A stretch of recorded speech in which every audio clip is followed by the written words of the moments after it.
All right. Hello, hello, hello. We are back. We are back. It's been such a long time since we went live. 24 I hours missed you. exactly. Yes. No, I was Welcome talking back, about 10 everyone. minutes ago. I was talking about 10 minutes ago. I Oh, missed yeah. you, Ali. It's been like, I haven't seen you for a long time. Yeah, it's been way too And long. yeah. Let's catch up. There's actually a lot Yeah, to let's catch get it. up. So, we have a massive situation today that Oh, suggests a lot of buildup, and I'm going to get to that. And oh, there's some funny stuff okay. as well. So, we're going to get you guys updated on everything that happened today that suggests that we are going back to the strikes. And there's a couple of funny things that we want to show you guys as well. Okay. Oh, well, okay. Well, now I don't know what you're going to show us. So now I'm intrigued. Okay. Let's get into it. All right. So, I'm going to go ahead and share the map here. The map. All right. So we told you guys Bring it that up. there's gonna. Oh yeah. So we told you guys that there is a buildup of war measures. So different countries in the Persian Gulf are preparing for this. There's a lot of aircraft that just arrived in Saudi. We're going to show you guys all of that, starting with the United Arab Emirates, who have been found to be building anti-drone measures around some of their oil refineries. So you can see them building these scaffolding in multiple pictures around the Dubai airport, like Oh, this, wow. for the anti-Shahid drones. So some of the Persian Gulf Arab states, the first line of defense that they have implemented is that they brought Ukrainians in. And these Ukrainians actually came up with a genius idea because they've had to deal with Russian Shahed drones every night. So what they actually came up with was the Shahed drone makes a ton of noise. If you guys have heard clips of it, it's like this huge whirring, whizzing engine in the sky. And what actually the IRGC and the Russians would do was fly these drones under radar so the Ukrainians or the Persian Gulf Arab states couldn't detect them. The Ukrainians came up with this idea. Why don't we just put acoustic sensors everywhere to pick up the noise from these Shahed drones? And from that, they were actually able to pinpoint the location of these drones and come up with countermeasures. So in case some of those drones do get through, the UAE, and I'm assuming a lot of other ones, these are the only ones that we found them today, that they've been building these, that other countries have been building similar countermeasures like this. So that is the first suggestion, that they are preparing for the worst case scenario. Wow. So they Yeah. think something big is coming. So this is just that major military operations are underway. Not only do they think that the strikes are going to resume, but they think a lot of drones are going to be thrown their way. And so the first line of defense, the acoustic sensors, their radars, all of their interceptors, and they still think that the drones are going to get through. So they built these. Wow. Everybody. So first we got news that United States has a new name for the upcoming Operation Sledgehammer. Now we're hearing this. So what do you think? What are the chances of something big happening soon? I still think 100%. My defense was 100%. always, yeah, I still think that, because what I've been saying since late January is still the same, which is the Islamic Republic wants this, U.S. and Israel want this, and they have yet to come to any sort of compromise. So nothing's changed, in my opinion. And we would like to show you that just next door to the United Arab Emirates, in Saudi Arabia, we have seen an immense amount of United States aircraft flying in, including 15 F-16 fighter jets. So 15 more fighter jets landed today, and they were photographed. You can kind of see these tiny little specks here in Prince Sultan Air Base, located in Saudi Arabia. And this is pretty much the route that they usually take. This is also a B-1 bomber. And these B-1 bombers have been taking off from their base in the UK, and they've been flying all sorts of missions around the Mediterranean to prepare for upcoming potential strikes. So all sorts of training maneuvers have been going on. The total number of F-16s alone at Prince Sultan Air Base is now 53.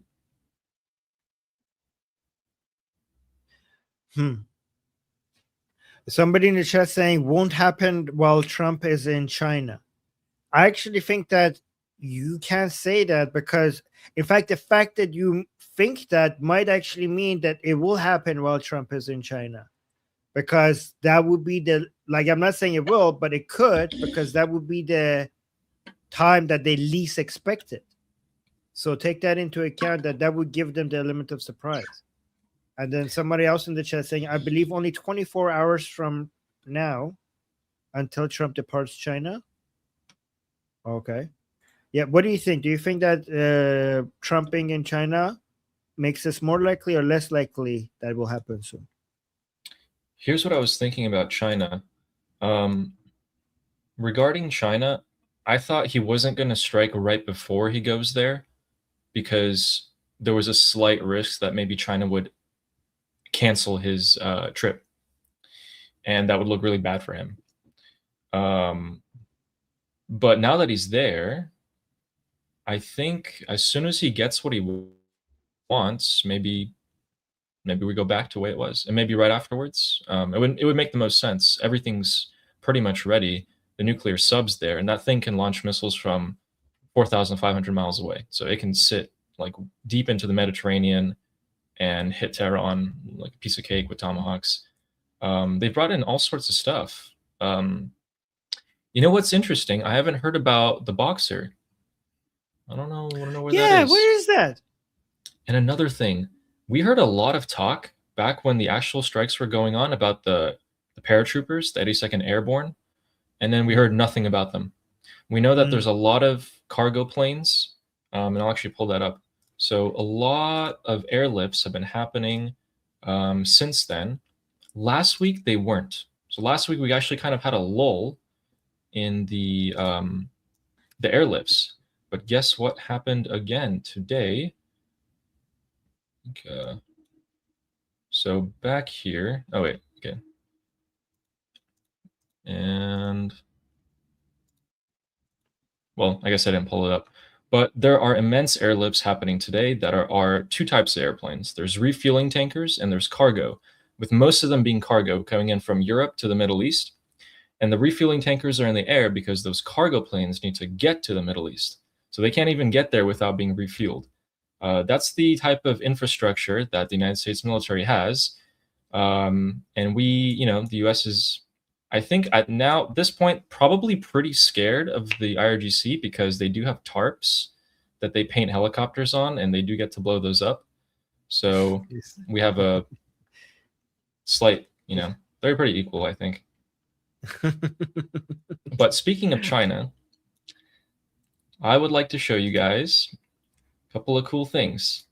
So we're going to show you guys the moment that Trump got off the plane with his team, and he was promptly greeted by something that he actually very, very much liked. We'll show you guys this.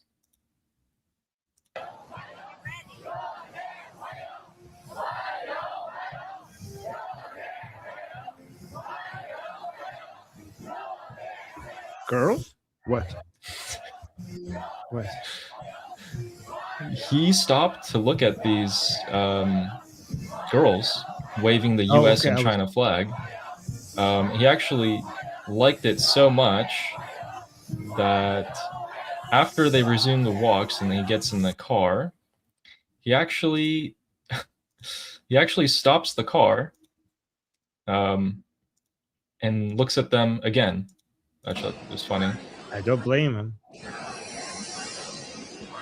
So he's right there. I bet you he's gonna go back home and try to recreate something similar. I bet you President Trump is like, why don't we have something like that back at home? Yeah, he actually, when he went to Saudi and they had that I think it was like a traditional cultural dance with the hair and the swords. He loved that too. So I think he really likes these grand, lot of Yes. people around just for him, which kind of distracts from the fact that Xi Jinping himself wasn't there to welcome him. But Oh, interesting stuff. ouch. Why? Not That sure. is not good. I Security think what I reasons? thought about that What? was that Xi could project strength, but not show up himself. But at the same time, make Trump happy by having hundreds of like people and bands. There was like a huge marching band there too, giving him a show. I mean, I would rather see a whole bunch of girls rather than Winnie the Pooh, to be honest. But okay. Yeah. But for the 7th time today, I want to see what you think about this. For the 7th time in general, actually, we have seen that the United States Senate has failed to block the Iran War Powers Resolution. So 49 people voted yes to block war powers, and 50 voted no. So we are still safe. The war can still continue, but it's getting very close. 49 to 50. It's a bit too close for comfort, in my opinion. The only Democrat who voted no is our John Fetterman, who seems to Yay. be the only intelligent person in the Democrats. Only What do you one, think about hey? that? This is like the 7th time, I think, that they've tried to limit the war powers. And every Wait, what time that is. they question Pete Hegseth and everyone, they ask the stupidest questions imaginable. Yeah, they're clueless. They seem to be clueless. So Thomas Messi is not in the Senate, right? He's in the Congress. Is he? I think so. Yeah, I think so. Republican, right? Yeah, because Thomas Messi is Republican and he's against the war. Yeah. So I don't see his name there. So I'm assuming he's a congressman, right? Probably. Because Yeah. he would have voted. He would have voted yes here if he was there. Guys, Americans. Oh yes. Okay, fantastic. So Neil Bunny is saying yes. Okay, but that is close. Wait, how are we this close? Like it's by one vote? Yeah. One vote? We are saved by Fetterman, guys. Fetterman saved us. See, not all Dems are bad. But what would happen? Hey, here's the question. Like, what would happen if this got voted in? Like, would they even be able to do anything? I think a lot of their powers would be limited, but I think the most important one in general would be that they have to start moving troops out. Like they have to start de-escalating, which is the scariest thing for me personally is seeing that. Okay, first of all, somebody says 2 votes. No, 1 vote, because one flip would have twice the effect. Because yeah, 1 vote would be enough. And also, I just got a message in Persian that I need to respond to. This breaks my heart. Hadi. Just breaks my heart. saying Armin داداش کجایی به خدا 2 ماه شده تو جمهوری به خدایم برنامه نذاشتی خیلی خیلی نگرانت بودم خدا رو شکر خوبی داداش خیلی دوست دارم. So guys, Heidi is saying, Armin, where are you? For 2 months you haven't had a show on Atheist Republic in Persian. I was very, very worried for you. You know, thank God you're okay. I love you. Heidi, هادی جان من هر روز برنامه داشتم ولی چون تو ایران اینترنت قطعه وظیفم دونستم که بیام تو بخش انگلیسی برنامه بذاشتم. من هر روز برنامه داشتم، هر روز روزی بعضی موقع حتی بین 8 تا 12 ساعت بعضی موقع برنامه داشتم. So guys, I'm telling him that the reason why I haven't been on the Persian channel is because internet is cut in Iran. So it wouldn't make sense for me to it makes more sense for me to make shows in English to support the military operations against the Islamic Republic. And sorry, Hadi. ببخشید هادی جان دارم ببخشید من. All right, sorry, go on. Just had to respond to that. Just felt so bad. I feel like I let them down. Well, it makes sense because the Wi-Fi is, well, actually that directly ties into this. So Yeah. this is pretty much the reason why you can't do that. We have now Mm. entered the 75th day of internet blackout in Iran. 75th. 1,776 hours without internet. The interesting thing about this is that in this graph, you can see that there are tiny, tiny little bumps here. Oh These yeah. bumps signify that some accounts in Iran are allowed to have Wi-Fi, which are the pro-regime people who sell this Wi-Fi at exorbitant prices to regular Iranian citizens to take advantage of them. Yeah. So it's turned into a mafia, basically. That's what it has turned into. So internet, they cut the internet, but now the regime is actually making money off of it because they're selling the small amount of access that they're putting out there for very, very expensive, like astronomically much more expensive than it's supposed to be. And the regime is now making so much money off of those little, bumps. Is the regime making crazy amount of money, giving access to only a few people in exchange of for so much money? And Ali, I don't know if you saw, but they're also now offering it to people who post in favor of the Islamic Republic and the people who come out into the streets and hold Khamenei's picture, Mujtaba's picture, and support the regime. They know that Iranian people are so desperate for internet, and they're also losing momentum in the streets. So they're trying to use the desperation for internet as a way to get more Iranians into the streets. So internet in exchange for regime support. That was, by the way, this is a confirmed report, by the way, guys, which is insane. Yeah. I can't imagine myself without 2.5 months of internet, especially if I ran a business or, uh, you know, anything like that. Someone in Yeah. the chat is saying, Ali, did you see statement from the UAE denying visit by Bibi? Yes, the UAE published a very official statement, a whole letter, denying that Benjamin Netanyahu visited the UAE. What? Just I don't understand why. What?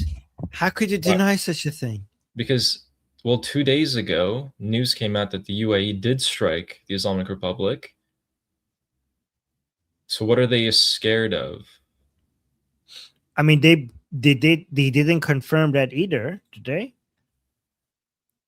Yeah, well, they didn't deny it either, but they denied this. Because this is just such a taboo. So actually, this was their original reporting that we have had. So I mean, I believe Prime Minister. I don't think Prime Minister Netanyahu would lie about this, right? Israeli Prime Minister Benjamin Netanyahu visited the UAE during the Iran war and met Emirati President Sheikh Mohammed bin Zayed. His office said on Wednesday. Yep, this has happened. This is not something that Netanyahu would lie about or his office would lie about. Their visit resulted in a historical breakthrough in relations between Israel and the UAE, according to the statement by his office. I think they're just so afraid of the backlash associated with this. What do you think? You would know the backlash better than me. I'm not too familiar with Israeli UAE relations, other than that I know that they're not very normalized. Yeah, I mean the entire Islamic and Arab world would look at that as a major red line cross, and maybe they're afraid of more Islamic Republic. I don't know what they're afraid of. I mean, there's nothing else that the Islamic Republic could do on top of what they've already done against the UAE. Or somebody saying ungrateful cowards. I mean, the threat is real. To be okay, yeah, but you're right. Yeah, Fine Stars is saying they even wrote it on their official account, like UAE official account. I want to see that. Let me see. Yeah, they did. Which account is it? Do you have that? I have the link for it actually. Yeah, I'll share it.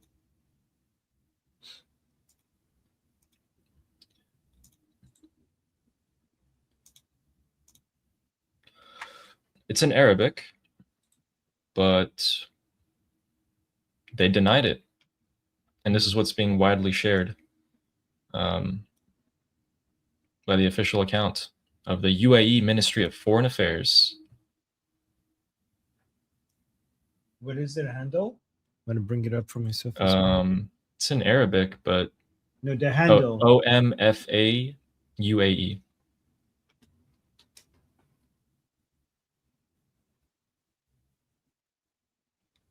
OMFA? Yeah, MOFA UAE. Oh, MOFA. MOFA. MOFA.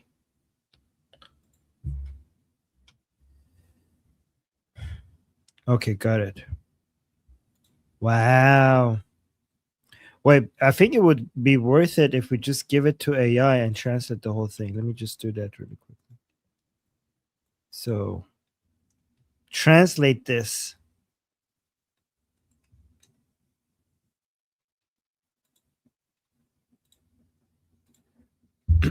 So, just giving it to Gemini for, oh, let's go to this one. No, here. Put it here. That's better. Okay. So here's an okay, based on official statement, the UAE denies reports regarding a visit by Israeli Prime Minister or the reception of an Israeli military delegation. Denial of reports. The United Arab Emirates denies what is being circulated regarding a visit by Israel Prime Minister Benjamin Netanyahu to the country or the reception of any Israeli military delegation on its territory and the nature of relations. The state confirms that its relations with Israel are public relations established within the framework of the well-known and announced Abraham Accords. Transparency. These relations are not based on secrecy or hidden arrangements. Cowards. Official verification. Consequently, any claims about unannounced visits or arrangements are baseless unless they are issued by the competent official authorities in the UAE. I'm pretty sure the Israeli officials are more competent than the UAE officials. And then call to media. The state calls upon the media to ensure accuracy and to avoid circulating unverified information or using it to create political impressions. I wonder which one should I trust, the Israeli officials or the UAE officials? Very hard choice. Very hard choice. I don't know.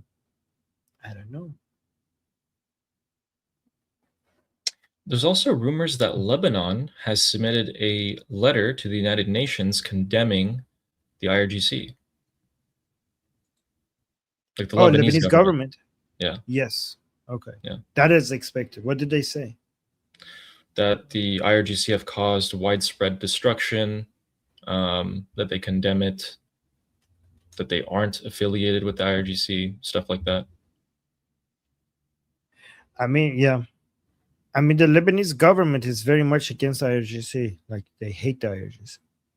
So the new Lebanese government. So, I mean, they kicked out the ambassador, and the guy was like, "Nope, I'm staying," which is actual colonialism.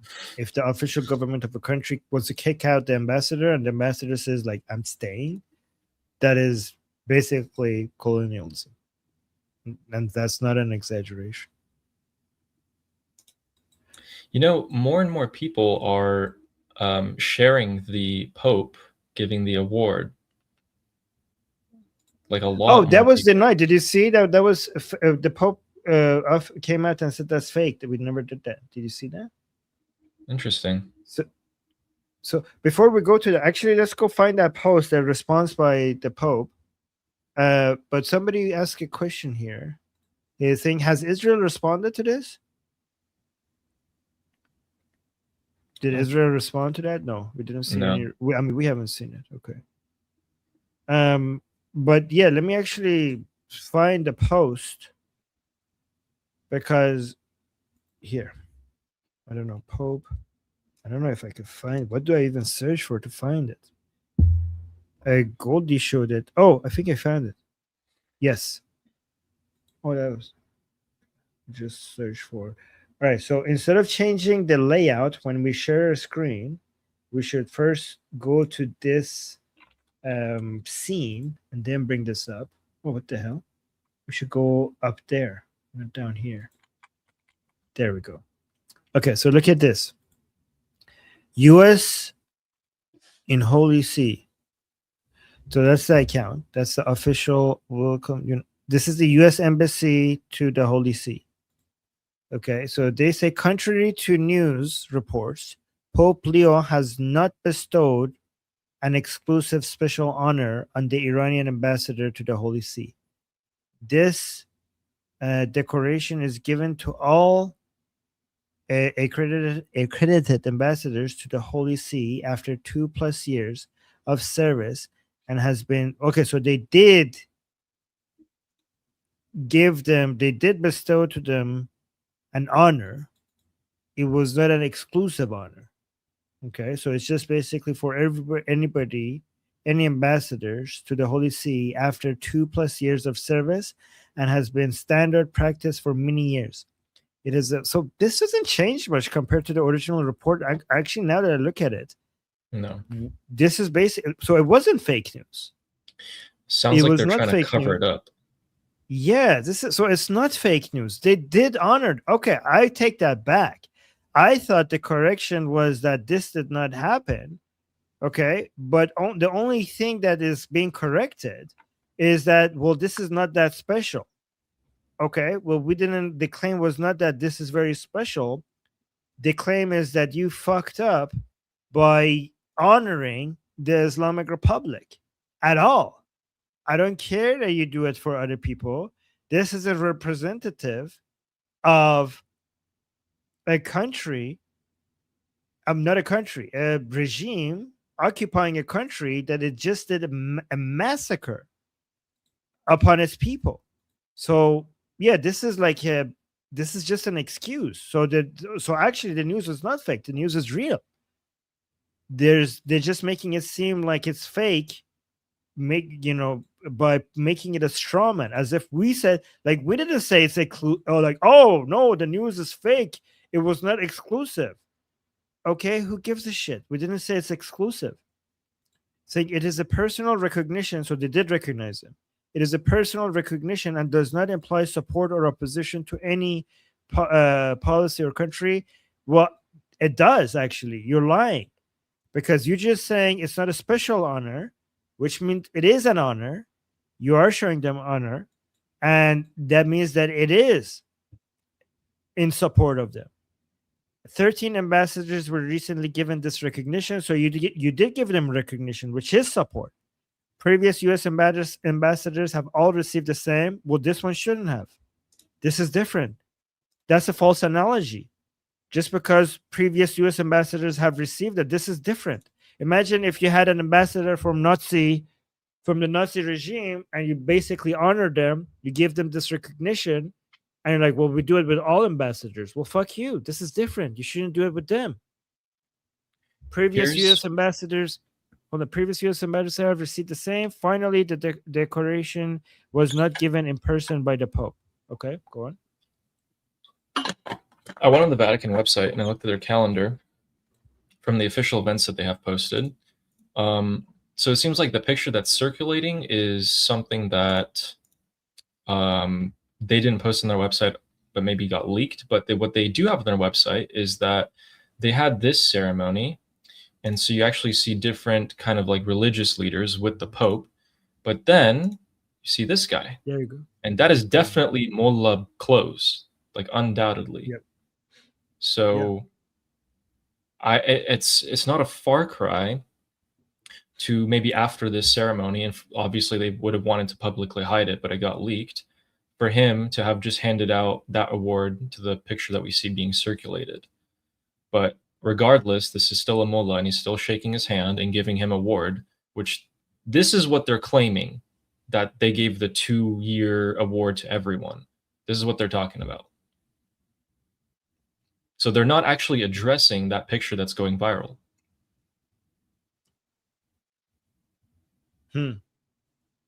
But the Pope did give it, like he's personally giving it. I don't know how much more personal it can get. Yeah. I mean, has he come out and announced at all that that he can oh no, don't change the layout, change the scene. And then change the there we go. Okay. Because then it would be all messed up, yeah.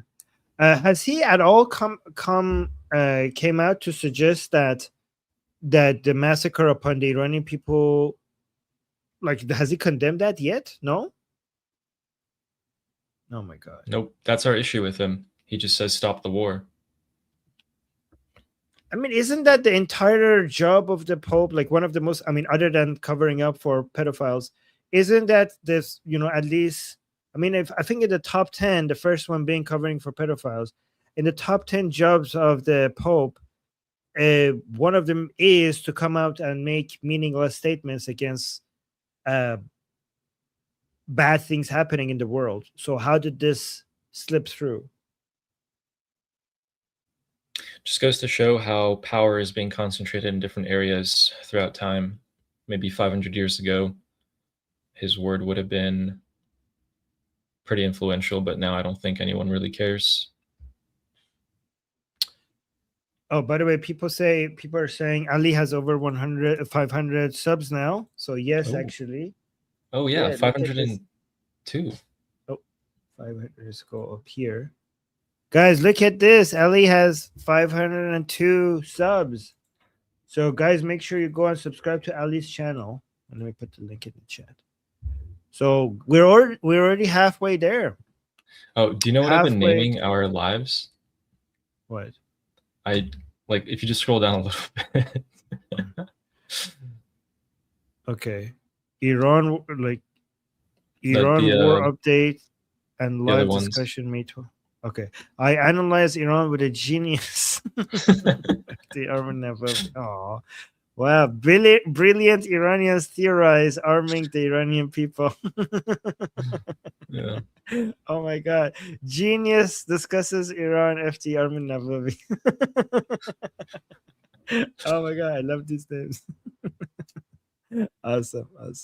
Okay, let's go back here. I have a few more things. We have one follow-up from, remember that clip of Prince Reza Pahlavi being interrupted at Politico? Wait, remember what? There was like this, oh, yeah. that Iranian woman. Yeah. Yes. So they found out who she is. Where is this? Wow, I just got discombobulated for a second. Okay, here she is. So, this person, who is a complete and utter embarrassment, disrupted Prince Reza Pahlavi yesterday at the Politico Security Conference, which, by the way, was actually not the first interruption. It was the first interruption of Prince Reza Pahlavi, but there was another pro-Palestinian who interrupted another segment of it. So I don't know about Politico's, I don't know who they're letting in, but this person, her name is Bita Bahdani, and she has ties to the Islamic regime through Nayak. Oh. Free Palestine. Yeah. So that's. So look at the wrist. Go back to that picture. Oh, this one? No, the one that you were just saying that had the bio. Oh yeah, look at this. So much to abolish, so little time. Yep, that summarizes the disease that these people represent. So much to abolish. These people have, I don't know. It's a sickness. No, guys, this woman is not political. This woman was in the audience, started yelling while the political lady, who's also retarded, by the way, was questioning Prince Reza Pahlavi. Do you have the audio of the interruption? No, I'd have to. Actually, wait. Maybe I have it in yesterday's map. Yeah, they build nothing. Exactly, Nail Bunny. They build, like in the chat, Nail Bunny is saying they build nothing. They only know how to destroy. No, I don't have it, but I'd have to find it. It's okay. Don't worry.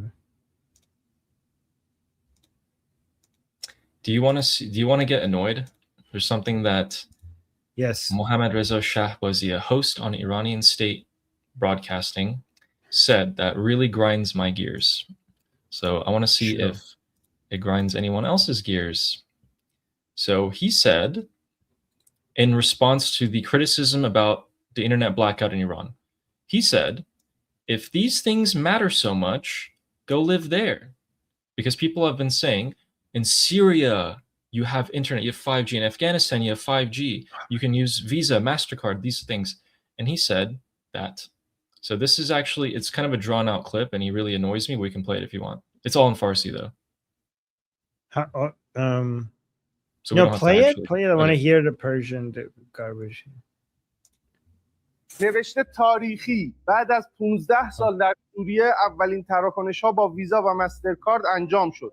جزو ساده ترین ها در جهان که مردم ایران دهه هاست ازش محرومه. یه کانال دیگه هم به همین پرداخته. بعد نوشته تو افغانستان اینترنت نسل 5 راه اندازی شده، تو عراق تلگرام رفع فیلتر شده، سوریه هم مسترکارد اومده، ایران ولی 11 هفته است اینترنت قطعه. یه جواب خیلی ساده و واضح. اگر انقدر این چیزا مهمه، پاشید برید اونجا زندگی کنید. دوست دارید برید؟ مثلا افغانستان، سوریه، دوست دارید برید اونجا. برو افغانستان زندگی کن، عشق کن. اینترنت نسل 5 اومده.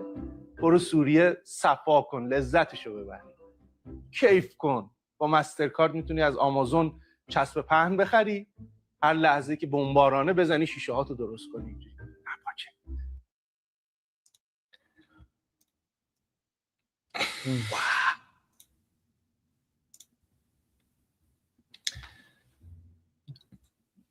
Unbelievable. This guy, you know what? How about we end you and we just take our country back and then we could have normal internet and Visa and MasterCard and our own payment systems and do that instead of going to Afghanistan. How about we just end you? How about we just fuck you up and on Minecraft and just end you and everything that you're associated with, and we just have internet in our own country instead of leaving our country. Unfucking believable. I think that's a better solution. How about we just fix our country? Do you see the last thing he said? The audacity for him to say, "Oh yeah, so if you want internet so bad, so you can buy duct tape off of Amazon to tape your windows when they throw bombs down, so the windows don't break." Like, as if we have bombings in Afghanistan, but not in Iran. You have brought war to our country.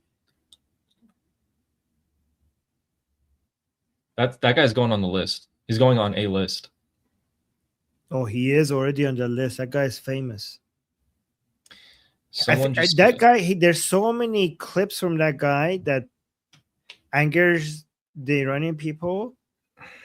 He is on so many people's lists, and I think like he goes on these recording sessions and he specifically thinks about how could I go viral by saying the most annoying things to anti-regime people.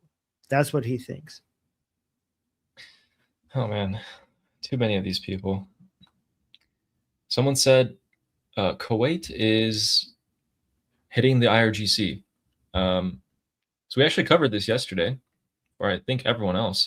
But basically, Kuwait or UAE and Saudi Arabia. We actually talked about this yesterday, so I'll show you. Before you say, somebody saying, "Can you please, guys, say hi to me?" Hi, Stanley. All right, but go ahead.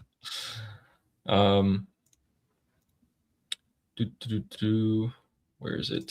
You're on war map. All right. So. Yep. Nope. Let's bring it back. Okay, remove it and share it back again. All right. There we go. But let's go up here. There we go. Cool.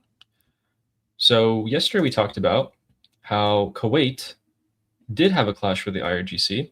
So you guys can actually see I put the pin here on Bubiyan Island, which is a funny name. But basically, this is pretty much very much on the border. And what actually ended up happening is that 4 special forces of the IRGC, special forces, ended up trying to go to this island to destroy some American anti-missile defense batteries. They were promptly found by Kuwaiti forces, which actually resulted in a firefight. And that firefight ended up with one Kuwaiti soldier injured and 4 of these IRGC people captured. Now, there have been a lot of statements thrown back and forth. The Deputy Foreign Minister has been asking Kuwait to relocate these 4 IRGC members who were captured into the embassy, the Islamic Republic embassy in Kuwait. But they are still being detained as far as we know. So I think that... Yeah, but what is Kuwait doing about it? I don't know why they were detained, but like... No, but like they're not doing anything aggressive. Like they took the people who are like, obviously you should arrest the people who are doing terrorist activities, but the only thing they're doing against the Islamic Republic is sending them a letter, which is pathetic. Yeah. By the way, Newton said, I want a shout out, say hi to me, please, as well. Hi, Newton. And then also Arta of Persia. Art of Persia saying, I also want to hi. Hi, Art of Persia. Arta of Persia. There you go. Yeah, how do I move the banner? Oh, no, you need to go to next. You know, on the left, you need to change scenes and then remove it from there. Instead of changing layouts, change the scenes and then keep this scene without sharing. So don't change the layouts per scene. When you change the scene, keep that layout already has the sharing in it. Like Gotcha. Each layout will be associated with the scene. Yeah. Okay, so yeah, so Sketch is saying, yeah, it was a defensive action and a letter. Yeah, so no offensive action. Oh, love you, Armin. Well, love you back. Thank you. And then somebody else said something. Oh yeah, but the letter might be strongly worded. Okay, yes, you're right. Okay, I'm sorry, Kuwait. I thought you're pathetic because the only thing you did against the Islamic Republic is send them a letter. I didn't consider the fact that the letter might have been strongly worded. That is actually very scary. That's a good point, sir. Did you see the new New York? What is this? Hold on. We have New York Post and Wall Street Journal report regarding the Islamic Republic not having lost its. So look at, what do you think about this? Let me read this to you. So classified military intelligence assessments from early this month show Iran has regained access to most of its missile sites. Missiles to most of its missile sites, launchers, and underground facilities, including U.S. Intel assesses Iran has restored operational access to 30 to 33 missile sites it maintains along the Strait of Hormuz, and 90% of Iran's underground missile sites are partially or fully operational. How do they know that? Okay, let me check. Like, I mean, how would they even know that? Wall Street Journal, I'm pretty sure, does not have access to classified military information.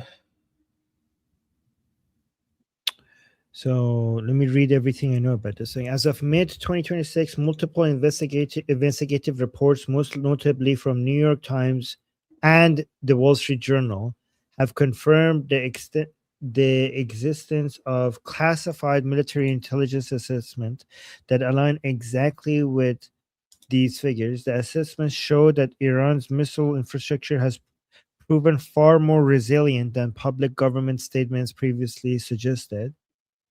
So here are the key findings. The classified assessments compiled earlier this month paint a sobering picture of Iran's military capabilities following the joint U.S.-Israeli campaign, Operation Epic Fury, that began on February 28, 2026.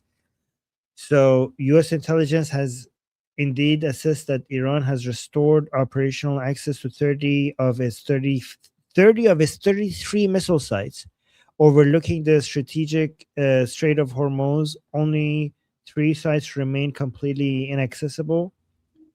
And then roughly 90% of Iran's vast network of underground storage and launch facilities are now considered partially or fully operational. These facilities are often buried deep under layers of rock, making them extremely difficult to destroy with conventional munitions. And then we have Iran still retains approximately 70% of its mobile launchers and 70% of its pre-war missile stockpile. This includes a mix of long-range ballistic missiles and cruise missile capabilities of targeting both land and sea assets. And then let me see. So the intelligence, where is it? The intelligence comes from. So these are. So how do you know this? High-resolution satellite imagery, GEOINT. This is the most direct method. Military satellites and commercial ones like Maxar provide before and after photos of every known site. The unsealing during the initial strikes in February, many entrances of Iran's missile cities were buried under rubble. Recent satellite passes have captured images of heavy machinery, bulldozers, and excavators clearing these entrances. And then we have thermal imaging. Satellites equipped with infrared sensors can detect heat signatures. If an underground facility is operational, it generates heat from power generators, ventilation systems, and human activity, which glows on thermal maps even deep underground. And then we have signals of intelligence. Intelligence agencies listen to the visible waves coming from these facilities, radar and comms. Even if a base is underground, it must communicate. Monitoring encrypted radio traffic or detecting the ping of air defense radars near these sites tells analysts which bases are back online. And telemetry. When Iran tests or moves mobile launchers, they often use electronic guidance systems. U.S. spy planes and ships in the Persian Gulf intercepts these signals to track the launchers' locations. And then we have movement and logistic trackings. Intelligence isn't just about the base itself, it's about the traffic around it. Mobile launchers, for example, analysts have spotted mobile launchers, the trucks that carry the missiles, moving out of facilities that were previously thought to be destroyed. If a truck drives out of a cave, that cave is officially accessible. And then we have supply lines, increased truck convoys carrying fuel, food, and parts to these 33 specific sites along the Strait of Hormuz provided the breadcrumbs for analysts to count exactly 30 active locations. And then we also have post-strike assessment.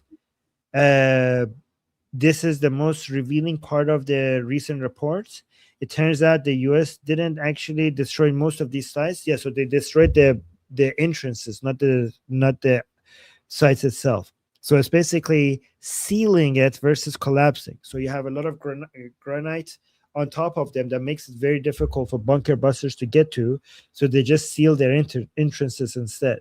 So because of shortage of heavy bunker buster munitions, GBU 57s, the U.S. military opted to seal sites' entrances rather than collapse the entire underground mountain. So intelligence planners knew how much dirt was moved to seal the sites. When they saw Iranian engineers moving the same amount of dirt out, they could mathematically confirm the sites were being reopened. And then we also have human intelligence and leaks. Well, these are less public. Sources on the ground basically play a huge role.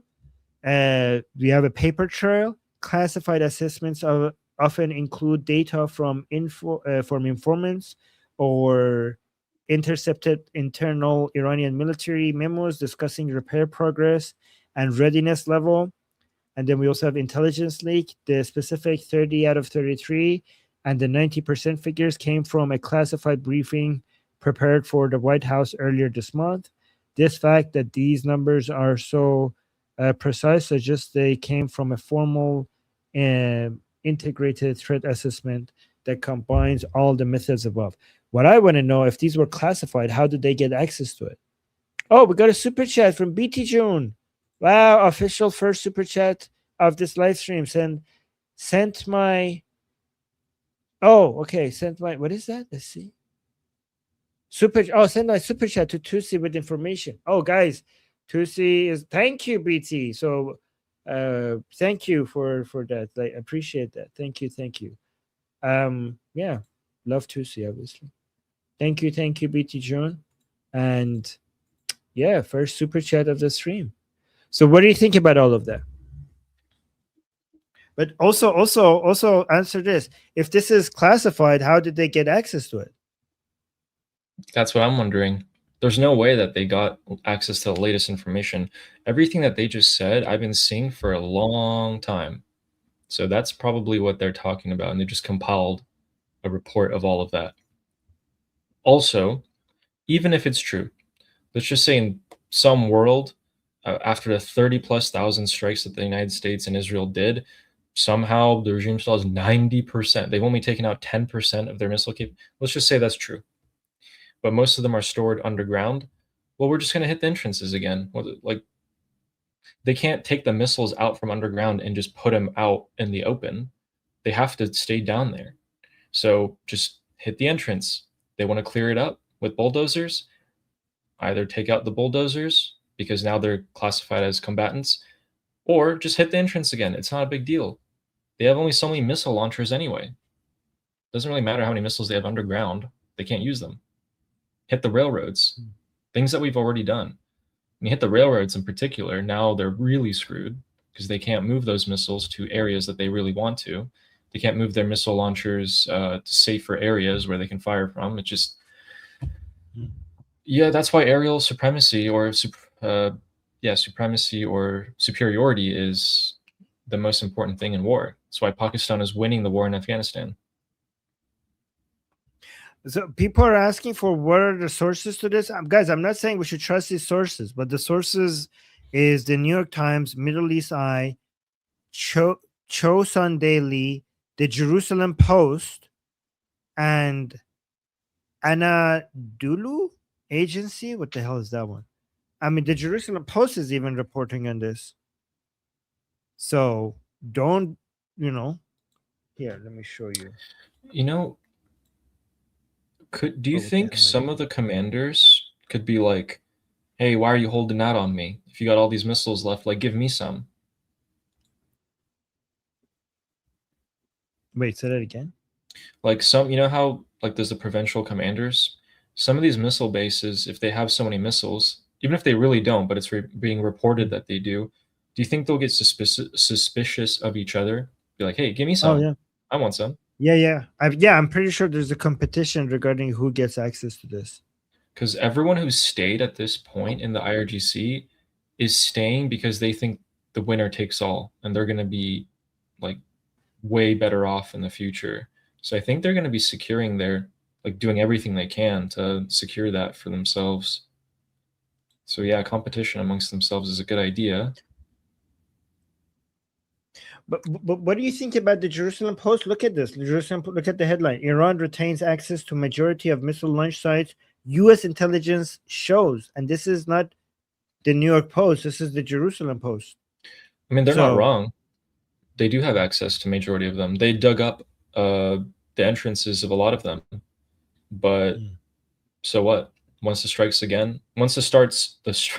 start again. Yeah, it's easy to close them again. Boop, boop. You're just basically, it's like whack-a-mole, right? So okay, so this is the negative, and here's the positive. Okay, so the missile cities, unfortunately, have not collapsed. The missile cities under the mountains are still functional. Okay, that's the bad news. The good news is that it was easy to seal their entrances with very little, with not that big of an explosion, with simple missiles. You don't need bunker busters, right, to seal them. and then you could easily, at the beginning of the next war, at the beginning of Operation Sledgehammer, you could go boop, boop, boop, boop, boop, and just basically seal them again, close the entrances again. Yeah, exactly. BT in the chat is saying boop boop, quoting me, Armin. Exactly. So we could just do that again, easy. And also, in response to your question, how did they get classified information? This is what I have. Okay. And this is again according to the Wall Street Journal, the New York Times, Democracy Now, and Middle East Eye. If you guys were like, where are you getting this from? Okay. So we have internal whistleblowers, which I don't know, this should be illegal. So multiple people familiar with the assessment likely officials in Pentagon or intelligence agency disclosed the findings to the New York Times and the Wall Street Journal. So that sounds like treason to me. I don't know. And then we have these officials reportedly leaked the data because they were concerned that the Trump administration's public claims that Iran was decimated were dangerously different from the actual intelligence on the ground. Well, if this intelligence on the ground shouldn't be available to the public, you're basically, what the hell are you doing? And then major news outlets vetted, okay, yeah, basically. When you're saying major news outlets vetted and leaked documents and confirmed the details with additional sources before publishing the report on May 12 to May 13. And then we have some details were also inadvertently or intentionally hinted at by members of Congress, such as Senator Mark Kelly, who publicly discussed munitions shortages and the resilience of the Iranian targets in television interviews. So these people shouldn't be allowed in future meetings, security meetings. Yeah, that's why we had some of the generals be fired.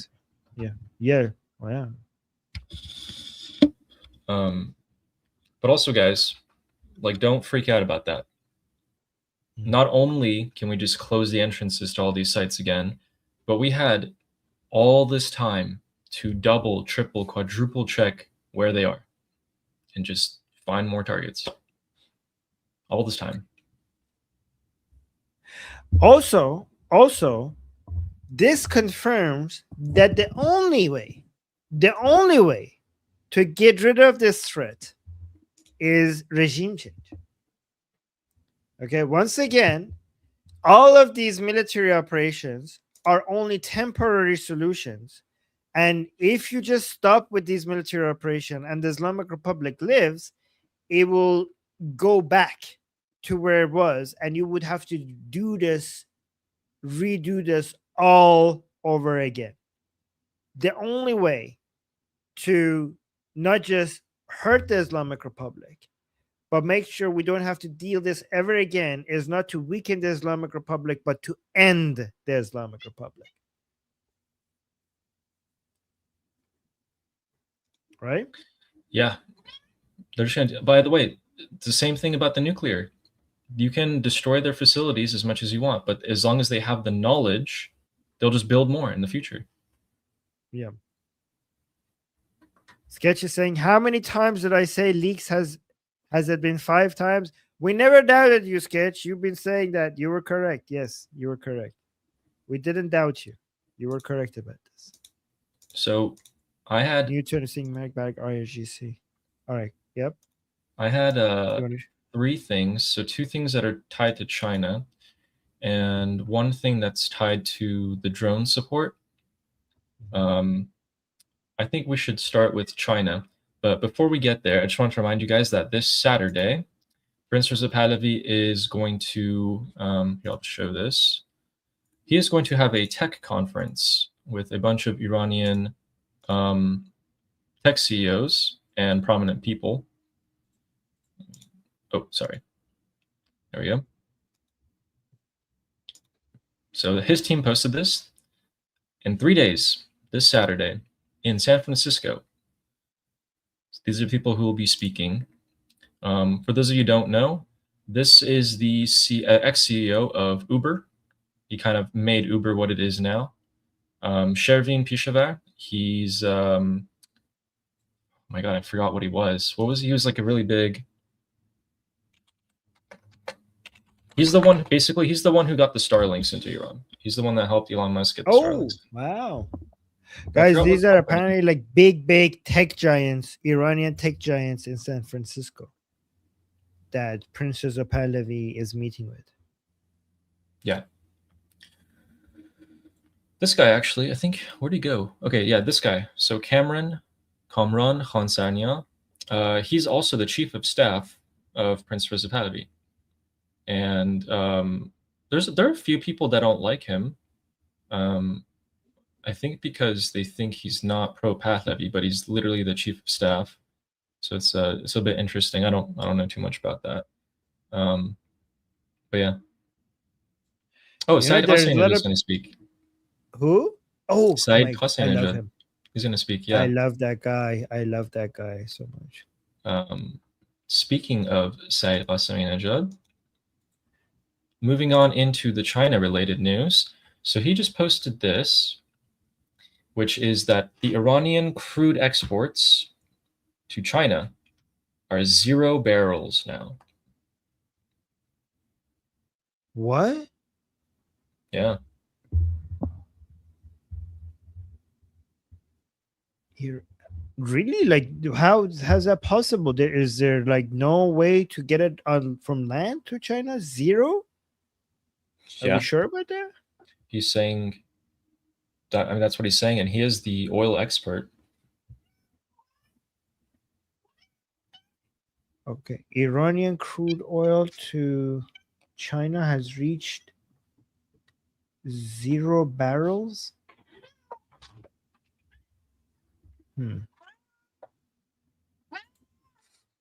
Oh my god! Wow! Look, wait, let's go to full screen.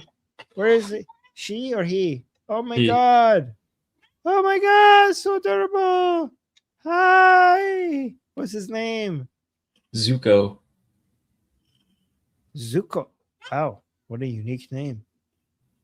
Let him go. Zuko. So cute. Oh, I didn't know you're a cat person. Yeah, I like animals. Yeah. I like animals a lot. Oh my god, there's so much hair in my hands now.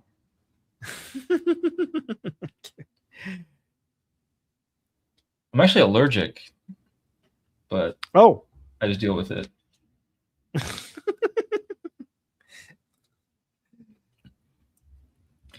wait, I don't. Let's bring that back up because I don't know if I believe this. 0 is like a big claim. He's been claiming this since the beginning of May. So he's saying that since 13 days ago, there have been 0.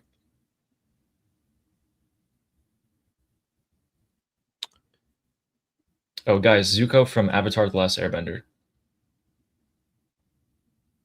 Oh, I didn't know that.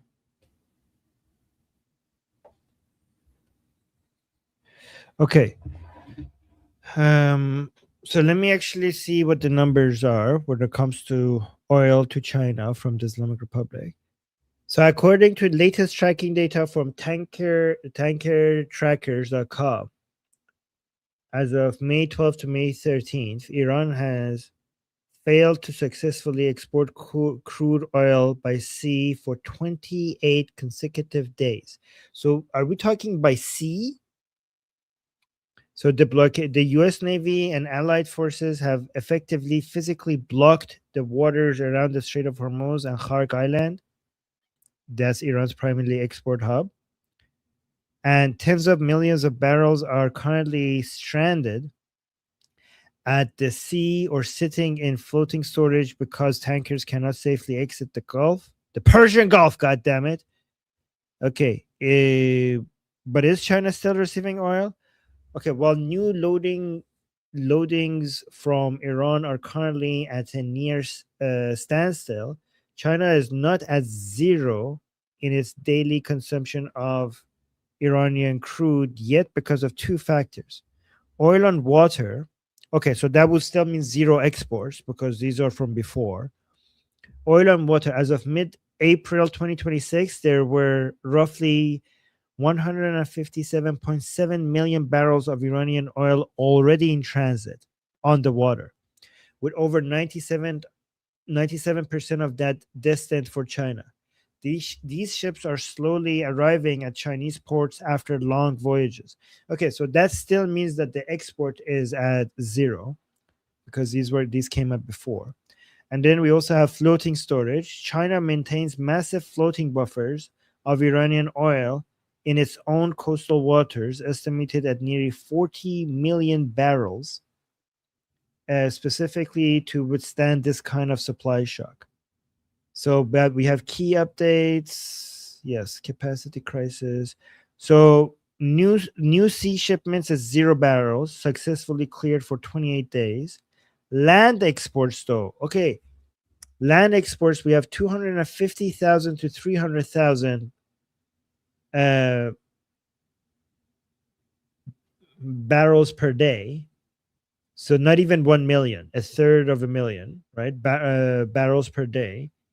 This is like really low. Like when it's under a million, when it's like that's basically, so like here, like we were talking originally, like if you go back to above, we were talking about 40 million barrels that is floating storage that China has. And we were talking about 157.7 million barrels that is already in transit. But now these numbers that we're looking at, when it comes to land exports, we're not talking even 1 million. We're talking maximum 300,000 barrels per day to neighbors like Turkey, Pakistan, and Afghanistan. So those are the land exports. Those are the land exports of the barrels that are like oil barrels are going to. Those oil barrels are not going to Turkey, Pakistan, and Afghanistan, and it's under 1 million, which is like nothing. So China's supply drawing from existing floating reserves and pre-blockade transit. So the number that is associated with the land export that the Islamic Republic has access to is so insignificant that it wouldn't make China, like it's not worth China's hassle, like because they're dealing with 40 billion in their own floating storage and 157 that was oil and water. And this is like this is 1/3 of a million that the Islamic Republic is managing to get out via land, whereas basically for China is like nothing. It's like peanuts, right?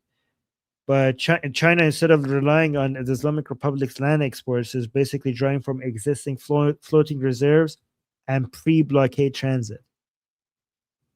So yeah, actually that's accurate. Which means what? Which means that the regime has made $0 regarding crude oil exports. Say that again, sorry. So in the past 2 weeks, the regime has made zero money Zero off of exporting crude oil. Well, I mean, we still have 300,000 barrels per day on land exports. Oh, they will make but zero money as soon but as that is basically zero, right? So is 300,000 barrels per day the entirety of the export by the Islamic Republic, and how much that is that making them, and how much is that in relation to what they were making before? So let's look at that, because 300,000 is nothing. Like that's so low. I didn't know it's that low. That is close to zero. Also, I got distracted. The reason why I didn't hear your question is because I got distracted by Matthew in the chat saying, Armin, you're an atheist. Why must you put God in your damn it? Oh, God damn it. Well, because I'm an atheist, there are no rules. I could say whatever I want.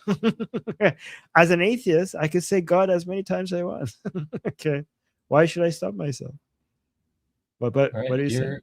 Here's his post that I brought up last week on our show on May 6th. And he was comparing the February exports, which were 2.1 million barrels per day, to, so we can find that, February 2.1 million barrels per day.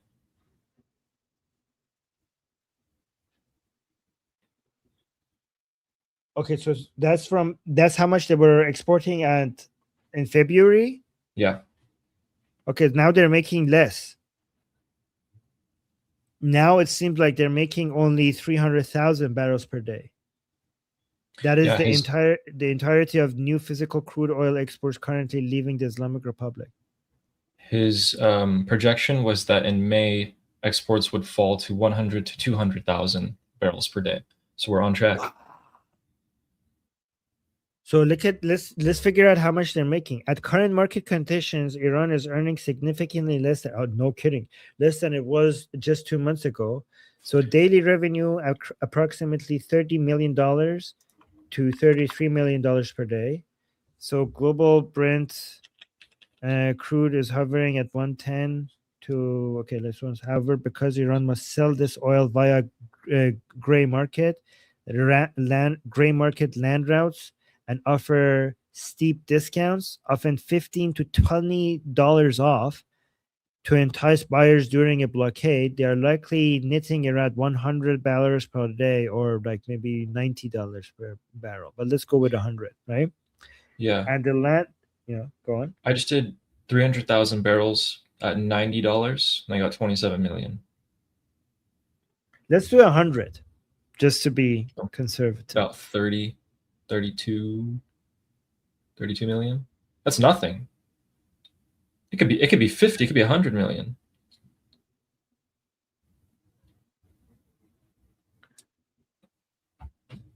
Okay, but they're also moving it via truck, which means that they have to pay a lot of fees in truck fare. So the 300K the 300K barrels per day is moving via truck and rail to Pakistan, Turkey, Armenia, and Azerbaijan. So let's look at the numbers. So pre-war, before February 26, the export volume was 1.1 to 1.9 million barrels per day. That means that they had a daily revenue of $115 million. $115 million at those prices. And then peak crisis, March 2026, they were exporting 1.1 million barrels per day.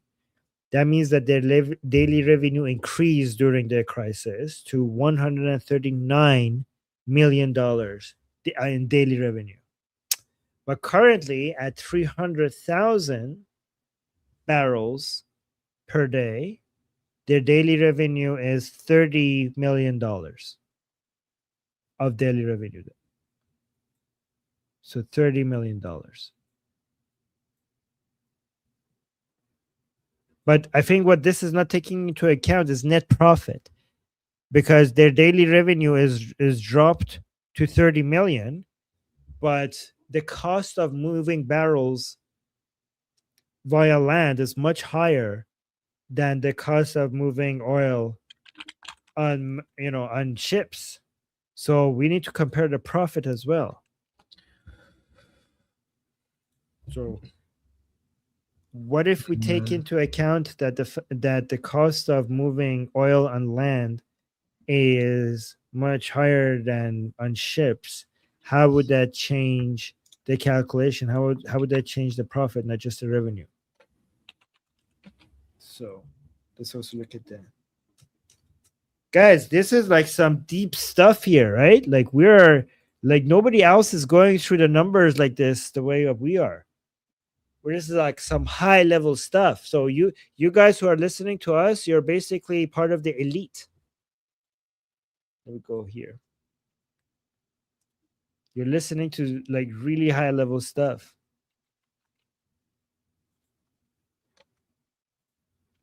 Let us know. Let us know if you want us to dig into this. Like if you have any questions. Oh, BT is saying, how much would it cost us to stop those trucks? Probably more. Oh, Miss. Yeah, right. You should do that. Let me see. Okay. When you switch from ships to truck, you aren't just losing money on gas, you're basically destroying your profit margins. Exactly. Let's look at this. So cost factor, maritime. So market price would be for maritime and land would be the same. Okay. 106 at current prices.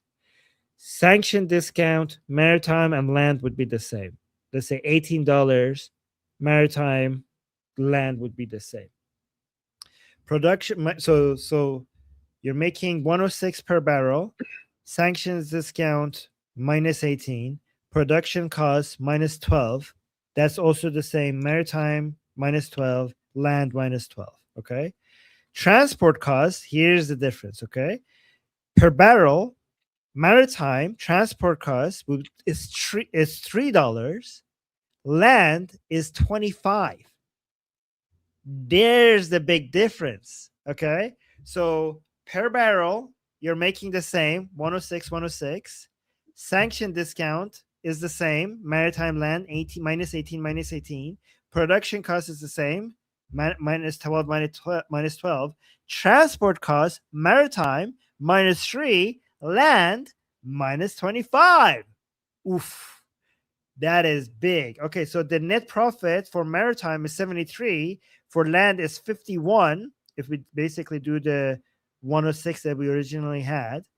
But we also have to then take into account that it's only 300,000. So moving 300,000 barrels by truck requires a fleet of roughly 1,500 to 2,000 tanker trucks every single day.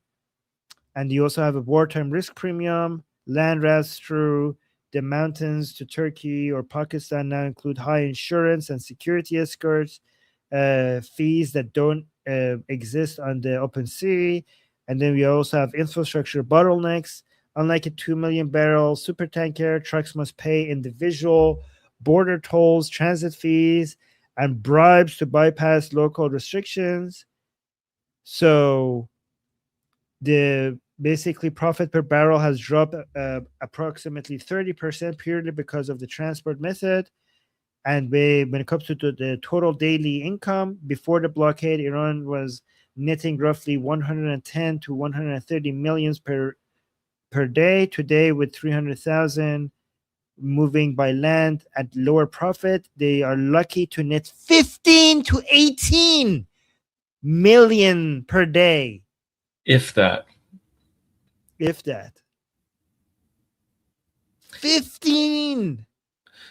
Guys, so profit margins for an oil company outside of the Middle East is if they're doing great, 10%. 10% profit margin.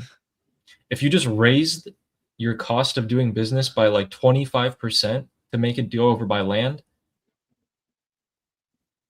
yeah. So when you compare the revenues, the difference is not as significant. Like it's 1/3, still a big deal. But when you compare the profit, then so if you only compare the revenues, you think that it dropped to 1/3, right, of what it used to be. But if you compare the profit, it dropped to 1/10, close to 1/10 of where it used to be. Oh, but also BT has a point. Armin, they're using it as a loss when filing their 2026 taxes with the IRS. Oh, okay. There's also that. They're saving money on that. You know, she says that, but I don't doubt that actually. Like there are shell companies, so. Wow. But guys, okay. Nobody broke this down to this level of detail. We're like really nerdy here on the stream. This is the nerdiest analysis of the current conflict in Iran that you will find anywhere on the internet. This is the most nerdy version of this analysis of the war. So and I love it. I don't know. So they can keep the wells alive by doing that. What? Say that again. Oh yeah. So they can keep the wells alive, but they won't make any money. Okay. Yeah. Well, they're doing us a favor. This is great. Yeah. So, it gets messy if they start dumping. If they're not making any money, it might end up being cheaper to dump it into the sea. So that's when we have to worry about, our environment. Yeah. Someone asked where are they driving from, and which scene are we using? 1 or 2? Oh, 2, right? 2. I should actually name these properly so that you could know what to do. But before you go to that, look at this. BT Jun is saying, Aryan, Aryan analysis is the superior analysis. Yeah, and don't you forget that. Don't you forget that. Oh my God, YouTube is gonna take us down. No. Yeah, but it's true. It's true. What do I say? I mean, I can't deny it.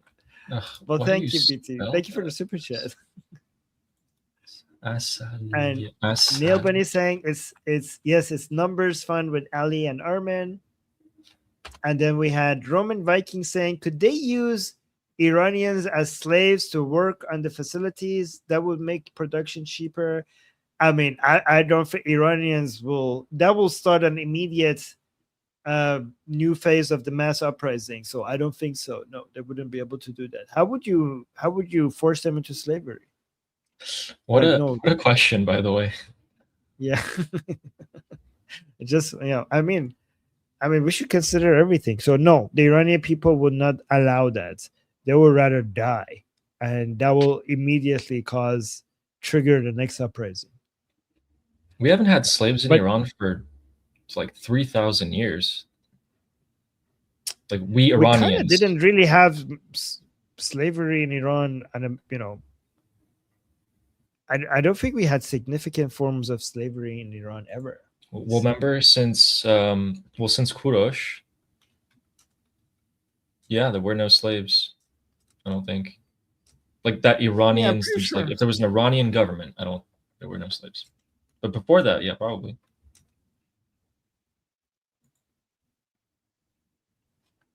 I mean, I need to double check that. I don't want to give. I mean, we're biased because we're Iranian, so I want to make sure True. that our bias is. People tell me that all the time.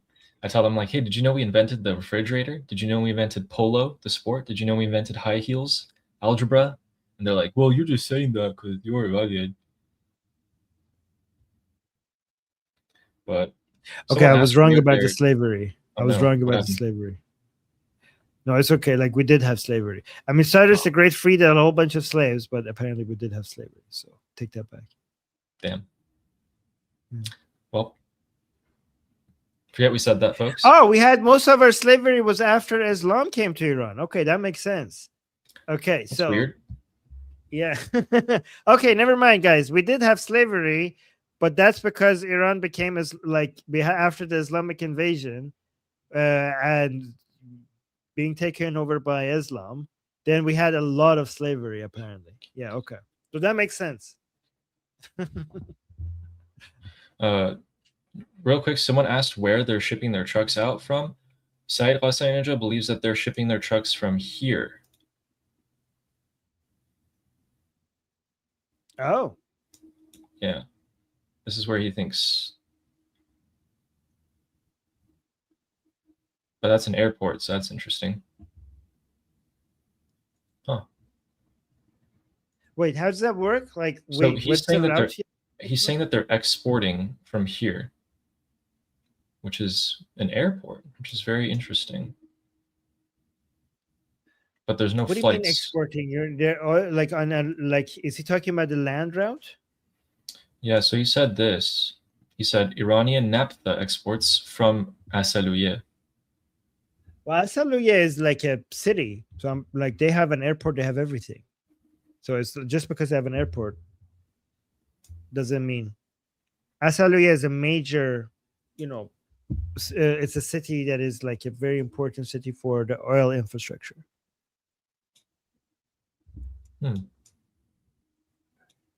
Why did it take me there then? Where's the city? What is the NAPHTHA stand for? Naphtha. Let me see. I'm assuming it's some type of maybe. Let's see. Highly flammable, volatile liquid. It's just a type of fuel.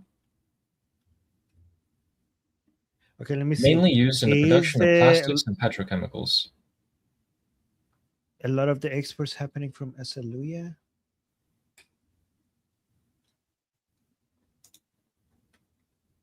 How do you spell Asaluye in English?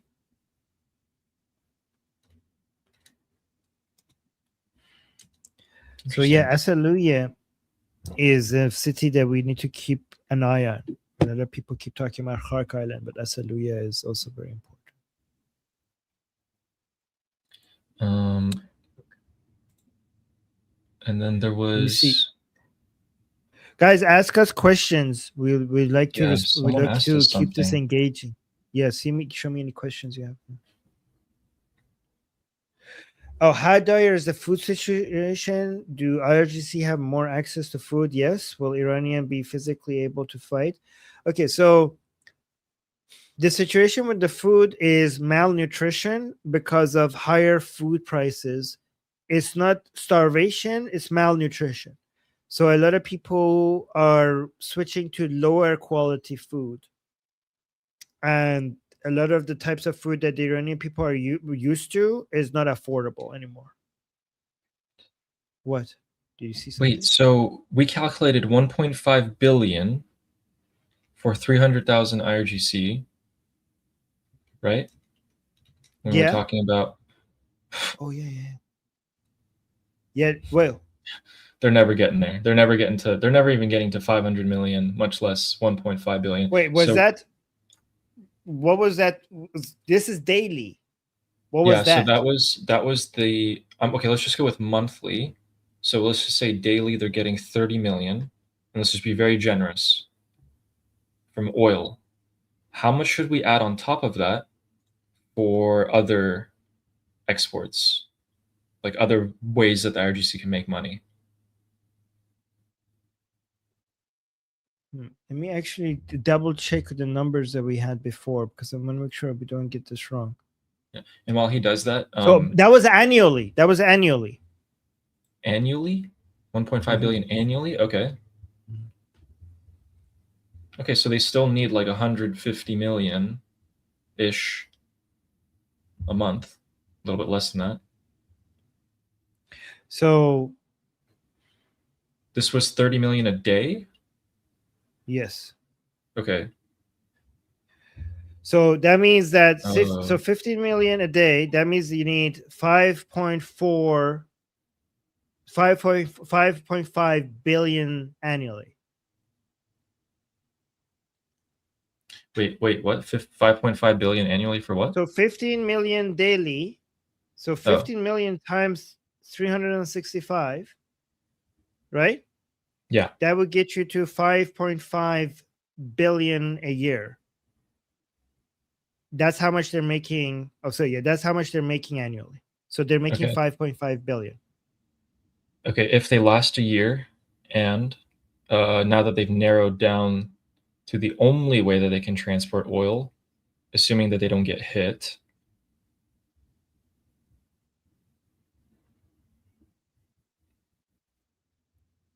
Okay, so amongst our rough calculations, which makes sense that they would have enough money to do this, which is why the regime maybe hasn't. So we need to bring them down to under $4 million a day, so that they cannot pay for enough armed forces to suppress the Iranian people. That is if the Iranian people remain unarmed. If the Iranian people remain unarmed, to guarantee a successful uprising by the Iranian people, you need to bring their income from oil to under $4 million daily. Let's do 100,000 barrels, because that's what Said Qasai was projecting. 100,000, 90, so 900 million. I want to wipe my nose, but I can't with my hands. Oh,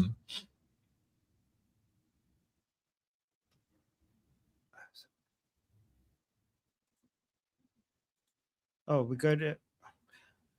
Got $1 super sticker from Johnny B Bad 666 1 John FK Page. Thank you so much for the $1 super chat. Also, can I bring the question that you brought, like the food security, because I want to answer that. Yeah. And we need to go soon because I don't want to. Oh yeah. Get this too long. Oh, I also want to make sure that we're not streaming at the same time that Goldie is streaming. Let me see. Okay, no, Goldie is not streaming yet. We have time.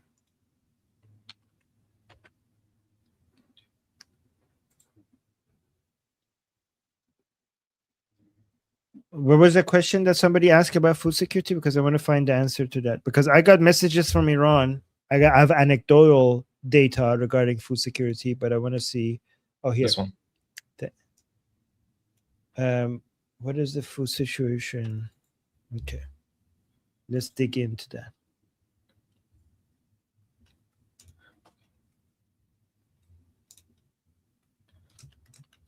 Okay, so I'm gonna do 100,000 barrels. And Roman Vikings 95. Thank you for asking that. That shows the level of care that you have for the Iranian people. I really do appreciate you guys caring. Oh, are you having problem with your nose because of the cat? Yeah. Oh, I think it's because he touched the cat. Okay, so 100,000 barrels at $60. So we're taking into account the discount.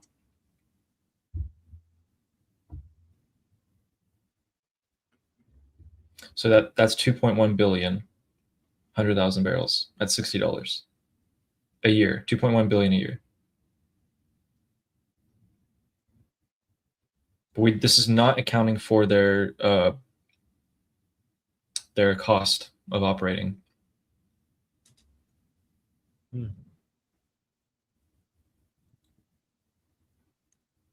Okay, okay, so it's definitely less. So it's in the 1 billion range.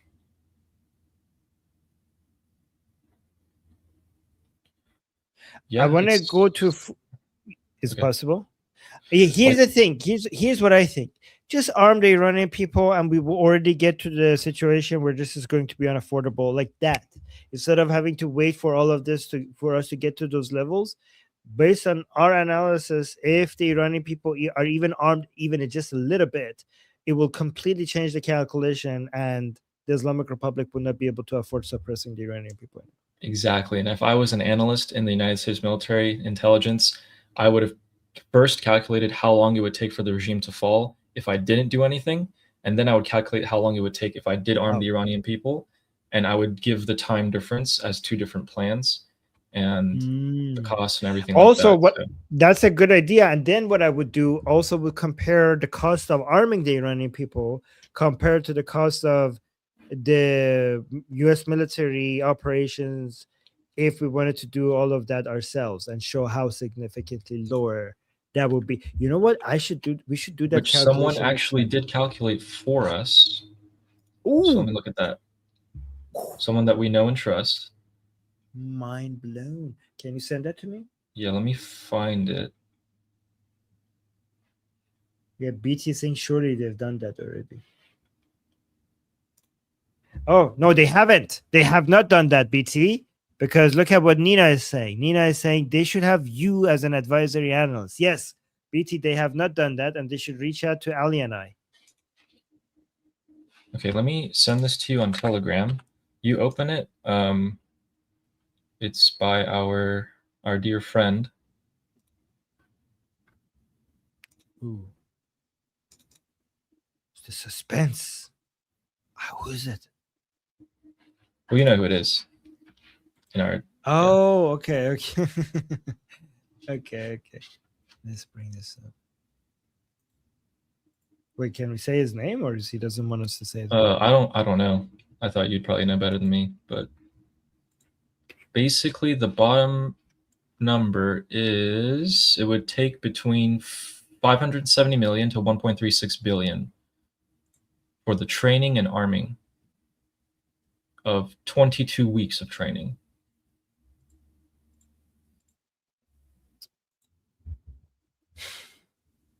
So, employment and contribution capacity, Iranian descent, North America. Okay. Conclusion: the employment landscape of individuals of Iranian descent in the United States and Canada reflects a robust, high-performing. I'll go over this, and maybe next stream we could actually basically analyze the numbers. Okay. But I do want to talk about food. Just the food situation, okay? So because a lot of people keep asking us how's the food situation in Iran, and we never, like, we tell them stories of the people who are talking to us from Iran, but we don't give them numbers. And our, like, we are trying to keep Ali and I, the stream that we do, Ali and I here is like high level. Like we want to do nerdy stuff here. Okay, so let's do that. The food situation in Iran as of May 14th, 2026 is currently critical. The country is grappling with a severe cost of living crisis fueled by an ongoing, obviously, regional war, which began in late February 2026, and a tight naval blockade on its ports that has been in effect since April 13, 2026. So here's the detailed breakdown. So we have skyrocketing food inflation. Food prices have reached unprecedented levels, far outstripping the average citizen's ability to pay, according to the latest reports from the Statistical Center of Iran and Independent Economic Analysis. So here we have cooking oil. Cooking oil prices for solid vegetable oil have surged by a staggering 375% year on year. Liquid oil follows closely with 308% increase. Stable grains, first grade imported rice is up 209%. Protein and dairy, industrial chicken prices have risen by 191%. These are year over year numbers, guys, by the way.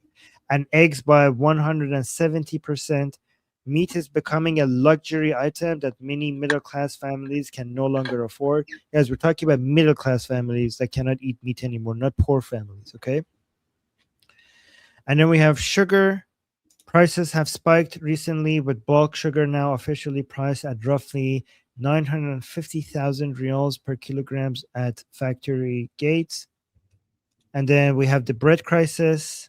This is the May 2026 update. As of the past week, May 6th to 14th, a new wave of price hikes has targeted breads, the most essential staple for the poor.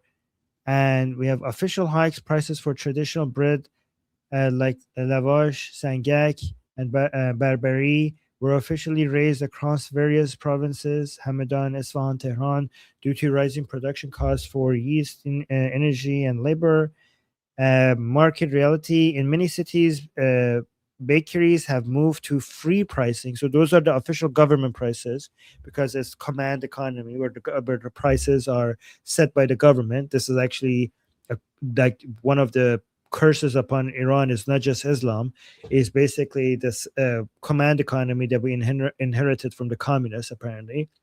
But some bakeries are illegally moved to free pricing, with a single loaf of bread, Barbary bread, reaching up to 165,000 riyals in some urban areas. And then we have impact of the naval blockade. The U.S.-led naval blockade on the Strait of Hormuz and Iranian ports has severely disrupted the import of essential.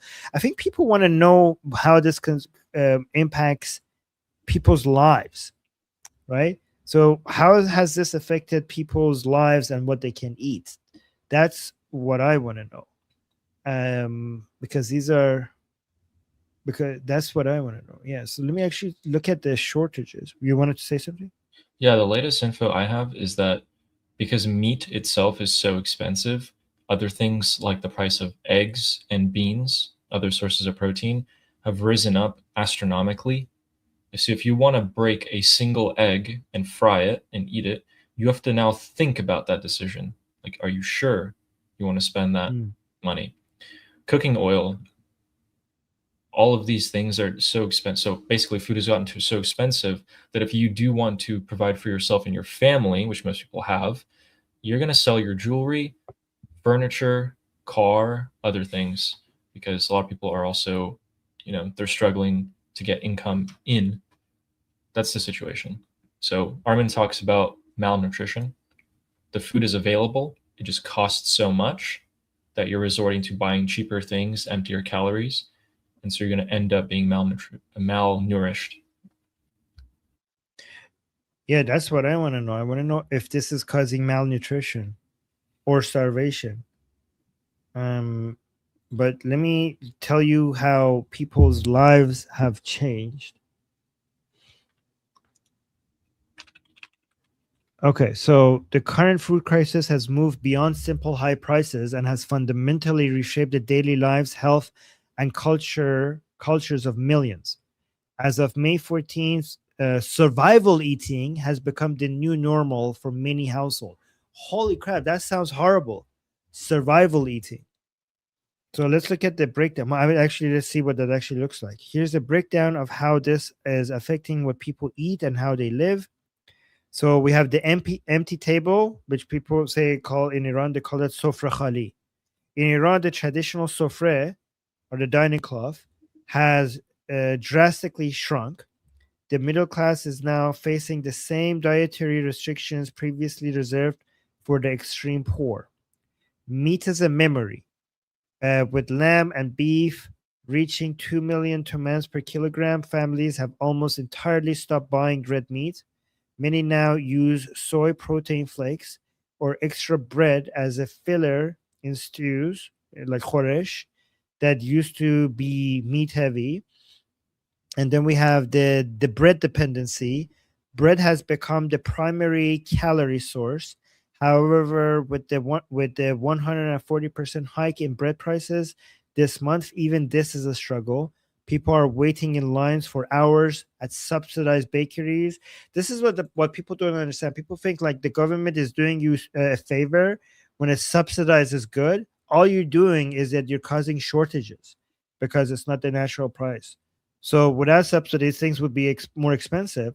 But with subsidies, some people get it at a lower price, and some people don't get it at all. That's what subsidies do. You cause shortages. So people are waiting in lines for hours at subsidized bakeries, and many are eating dry bread soaked in tea or water for dinner. They're eating dry bread soaked in tea or water. Okay, well, and then we have traditional snacks and delicacies have been replaced by cheaper, bulkier items. Instead of pistachios and sweets, families are serving roasted pumpkin seeds, chickpeas, and raisins. Lifestyle shifts. Many families in Tehran and Isfahan are moving to the outskirts of cities or moving back in with the elderly parents to pull resources just to keep the kitchen running. So what the hell? No, I don't want to do this one. So the health, they're comparing it to anyone. Okay, the health impact, hidden hunger. We're seeing it. No, that's a global impact. I'm just focused on Iran right now. So let's see in regards to malnutrition and starvation. While Iran has not yet reached states of official national famine, the country is currently enduring a widespread malnutrition crisis, and the imminent threat of mass starvation is in several regions. Oh wow! So not only we're having malnutrition crisis in some regions, we're also having the imminent threat of mass starvation.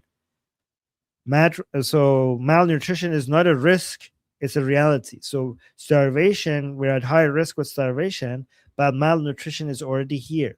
So malnutrition is no longer just a risk; it is a visible reality. International health organizations have reported a sharp decline in public health markers since the conflict and blockade began in February. So in provinces like Sistan, Baluchistan, and Hormuzgan, of course, there's always these places.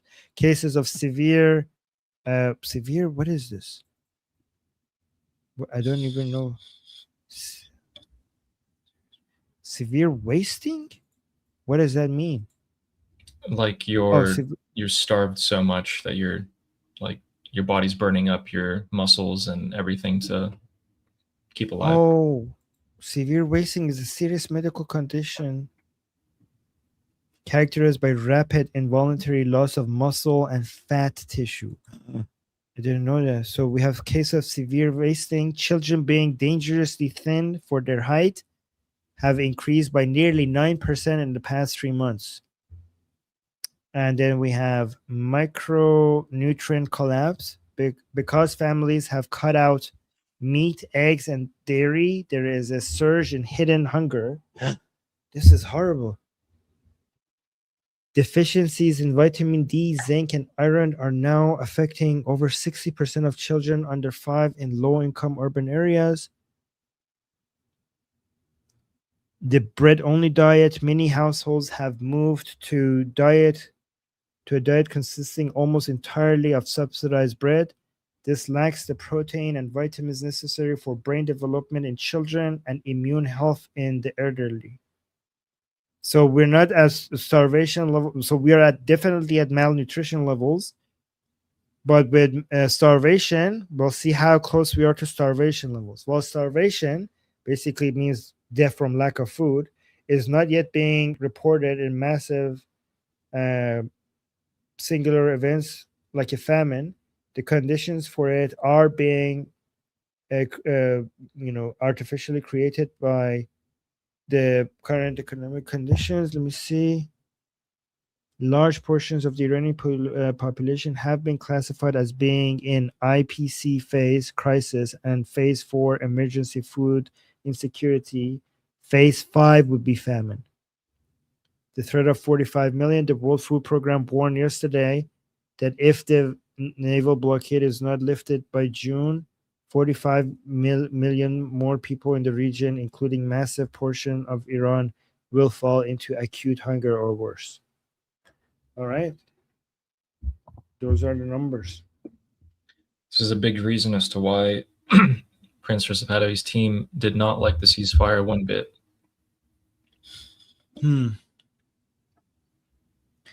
Shit.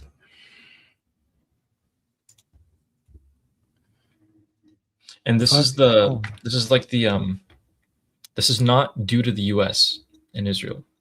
This is due to the mismanagement of the Islamic Republic for decades. These areas that were already so poor are now bearing the brunt. Like if something goes wrong, these areas that were struggling to stay afloat are now under. And that is the IRGC's fault.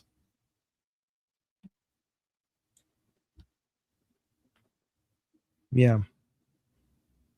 BT saying, Soapbox mentioning food shortage limit, how much time people have to revolt or their strength to do so. Oh yeah, so people are wondering if they get too starved, would they lose their strength to do so? I don't know. Is there anything that suggests that when people get too hungry, they wouldn't be able to? I don't know. At the malnourishment stage, no, they would still come out. But if we're well into the starvation phase, then yes, you have problems with people coming out. And guys, no, they can't just migrate like that. First, like somebody saying, can they migrate to Turkmenistan or another country for food? Like it's not like there's food waiting. Like there is food in Iran. Okay, they just can't afford it because they're not making any money, and things are very expensive. So if they go to Turkmenistan, they cannot like carry their jobs with them. So they would be even in bigger trouble because yes, there's food. Like if there's food in Turkmenistan, there's also food in Iran that they can't afford. So if you go to Turkmenistan, you don't have a job. So there's food in Turkmenistan, but you wouldn't be able to access it because you can't afford it. So it would be the same problem. Also, can you name one country that would be willing to take in Iranian refugees? Yeah, no. So somebody saying, why can't we drop food? Dropping food is for, population. Like we're talking about like a population of close to 90 million Iranians. So that is like the food drops would be like a drop in an ocean. Yeah, that's the biggest reason. But also, let's just say you did drop food. What's to stop the IRGC from taking it? And even if they didn't take it, how are you going to ensure people to distribute that? Because people, especially like throughout history, this is just it's happened a billion times. Whenever there's a food shortage, people hoard food and they don't give it to other people. So who's going to distribute it? Yeah, actually, your first point is actually very important. If you do food drops, you could be guaranteed that you're giving an income generator to the IRGC. They will be the first to be able to access it.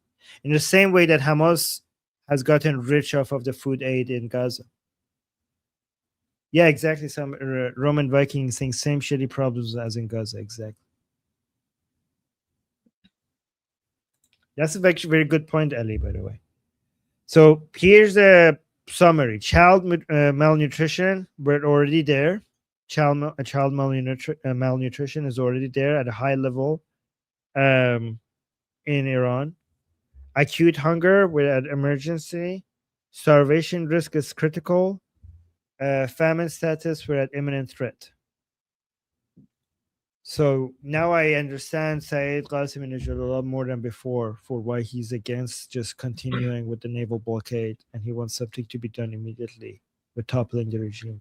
So now, so now we understand why the economic timer is there.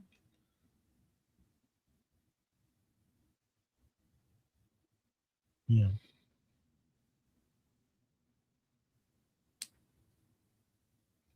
Yeah, isn't it? Everything that we think about comes down to two things. That the regime has to go completely, and that the people are the key no matter which way you think about it. Yeah.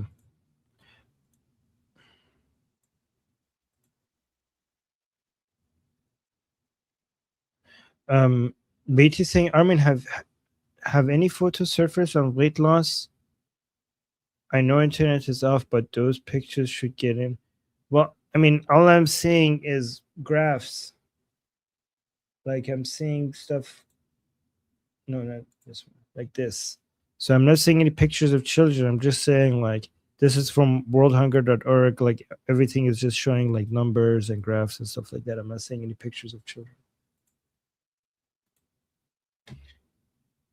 Yeah. Well, tomorrow, what we're going to talk about is we're going to go back to the calculation of the revenue for the Islamic Republic. And then we're also going to talk about the ways and the costs of support for the Iranian people. A couple stuff pulled up for that already.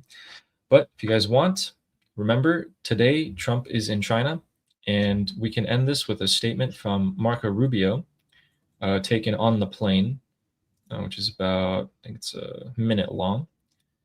But some people had some questions. Should we answer those? Yeah, maybe let's do that first, and then we go to that video.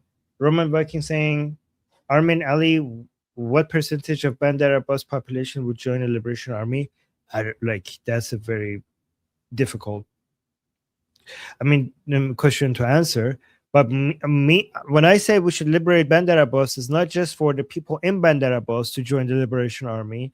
It's from people all around Iran to be able to come to whoever wants to fight, to be able to come from wherever they are in Iran to Bandar Abbas to get vetted, trained, and then armed. So it wouldn't just be the people in Bandar Abbas. It would be like anybody from any city could travel to Bandar Abbas to join the army. Bitson, can either of you please post that on X? Which one? I think the World Health. Oh, okay. I'll just send it to you. I don't know what I'm posting. Like, I just got, I get this information summarized to me from AI, and then I look at the sources.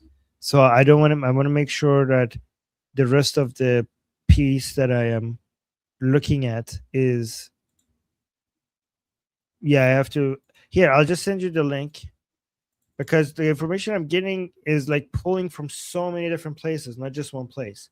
And then I also look at the sources to make sure that they're legit sources.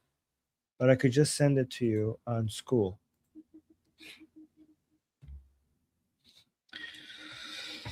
Yeah. So I'll go ahead and play this statement then.